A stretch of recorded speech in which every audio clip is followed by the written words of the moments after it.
Hello friends, स्वागत है आपका इको 02 अकाउंटेंसी की क्वेश्चन पेपर सीरीज में। और इस वीडियो में हम देखेंगे यहाँ पे क्वेश्चन नंबर 3। तो क्वेश्चन नंबर 3 यहाँ पे कंसाइनमेंट से है, थर्ड ब्लॉक से। वनस्पति लिमिटेड कंसाइंड 5,000 kg ऑफ वनस्पति घी टू अशोका डीलर्स चंडीगढ़। ठीक है, 5,000 kg का घी यहाँ पे अशोका डीलर्स को कंसाइन किया जा रहा है। A kg of ghee cost 80 rupees. Banaspati Limited paid for 500 for carriage, 2,500 for packing and 2,000 for insurance in transit। यानी कि 1 किलो घी की कीमत है यहाँ पे 80 रुपीज। तो यहाँ पे 5,000 और 80 को मल्टीप्लाई कर देंगे तो 5,000 kg की घी की कीमत निकल जाएगी। नेक्स्ट ये कह रहा है कि ये सब उसने पे किया है जब भी वो यहाँ से घी भेज रहा है चंडीगढ़, कहीं से भी चंडीगढ़ घी भेज रहा है तो उसने ये सारे एक्सपेंसेस पे किए हैं। 500 कैरेज का, 2,500 पैकिंग का और 2,000 इंश्योरेंस के लिए पे किया है। After 3 months from a date of consignment of goods, Ashoka dealers reported that 3,500 kg of ghee was sold for ₹95 per kg। यानी कि 3 महीने के बाद उसने बताया है कि 3,500 kg घी मैं बेच चुका हूं, जिसमें से 95 पर kg का प्राइस था। ठीक है, तो सेल हमारी हुई है 3,500 kg की और किस हिसाब से हुई है 95 पर kg, ₹95 पर kg के अकॉर्डिंगली। नेक्स्ट कह रहा है and expenses incurred were 5,000 on godown rent. तो गोडाउन रेंट पे उसने 5,000 पे किया है, 7,500 ऑन सैलरी दी है सेल्समैन को। एंड कह रहा है Ashoka were entitled to a commission of 5% on sales. यानी कमीशन वो कितनी दे रहा है, जो भी उसकी सेल हुई है सेल पे 5% दे रहा है। इसको मल्टीप्लाई जब हम कर देंगे तो सेल्स निकल जाएगी और उसी सेल्स का हम 5% निकाल देंगे तो हमारा कमीशन निकल जाएगा। नेक्स्ट कह रहा है कि 500 kg of ghee was accidentally destroyed in the godown में डिस्ट्रॉय हुआ है 500 kg ghee accidentally. Insurance claim of ₹35,000 was admitted. Prepare the necessary general ledger account in the book of consignor. यानी हमें यहाँ पे कंसाइनर का अकाउंट बनाना है। ठीक है, तो देखिए किस तरीके से हम इसका अकाउंट बनाएंगे। सबसे पहले हमने जो गुड्स यहाँ पे कंसाइंड किए हैं तो 5,000 kg था और पर केजी कॉस्ट यहाँ पे थी 80। तो ये हमने निकाल लिया कि 4 लाख के गुड्स हमने यहाँ से भेजे हैं। ठीक है, नेक्स्ट जो एक्सपेंसेस थे, क्योंकि कंसाइनर और कंसाइनी के अंदर जो भी हमारा कंसाइनमेंट होता है उसके अंदर जो कंसाइनर के एक्सपेंसेस हैं और जो कंसाइनी के एक्सपेंसेस हैं दोनों यहाँ पे कंसाइनर को ही भरना पड़ता है। ठीक है, तो यहाँ पे हमने कंसाइनर के एक्सपेंसेस दिखा दिए जो 500 कैरेज के लिए था, 2,500 पैकिंग के लिए था और 2,000 यहाँ पे इंश्योरेंस के लिए था। तो टोटल एक्सपेंसेस यहाँ पे हो गए 5,000। ठीक है, नेक्स्ट यहाँ पे कंसाइनी के एक्सपेंसेस भी है जो उसने खर्च किए थे। 5,000 गोडाउन का रेंट था और 7,500 वहां उसने सेल्समैन को सैलरी दी थी। तो 12,500 यहाँ पे कंसाइनी के एक्सपेंसेस हो गए।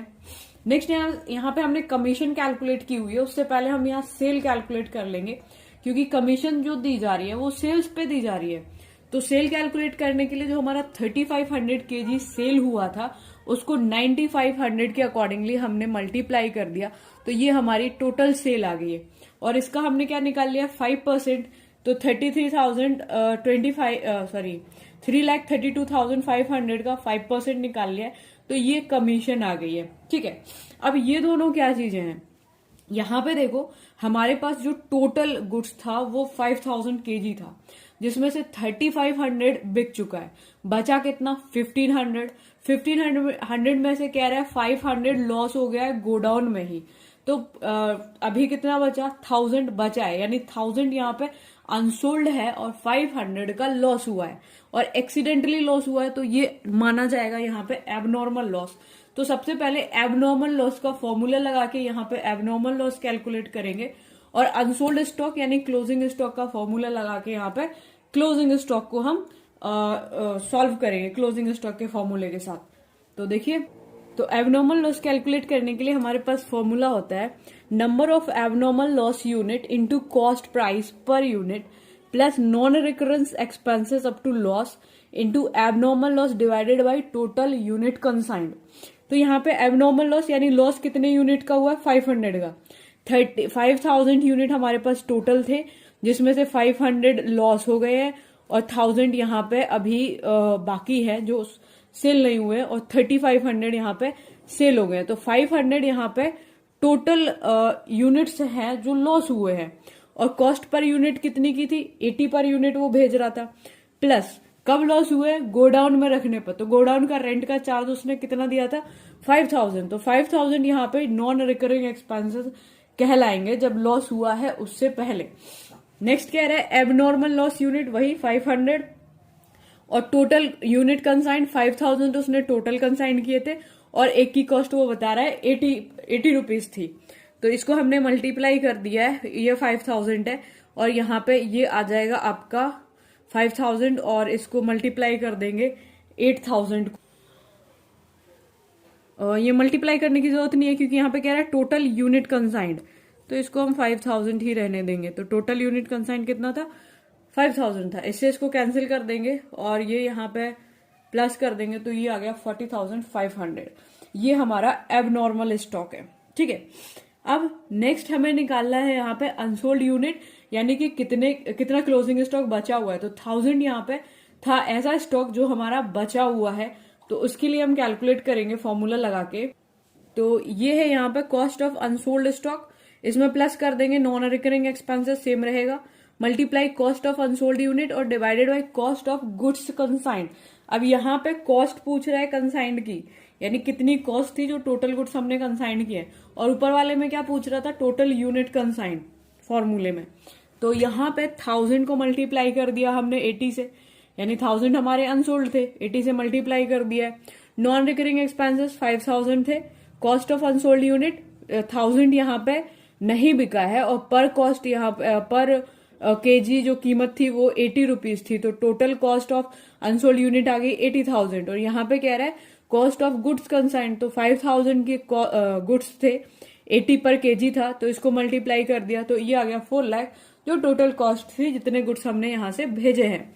तो ये हो गया 80,000, इसको हमने कैलकुलेट कर लिया, तो ये 1000 आया ओवरऑल कैलकुलेशन के बाद, और दोनों को ऐड कर दिया, तो ये आया 81,000 जो कि हमारा अनसोल्ड स्टॉक है।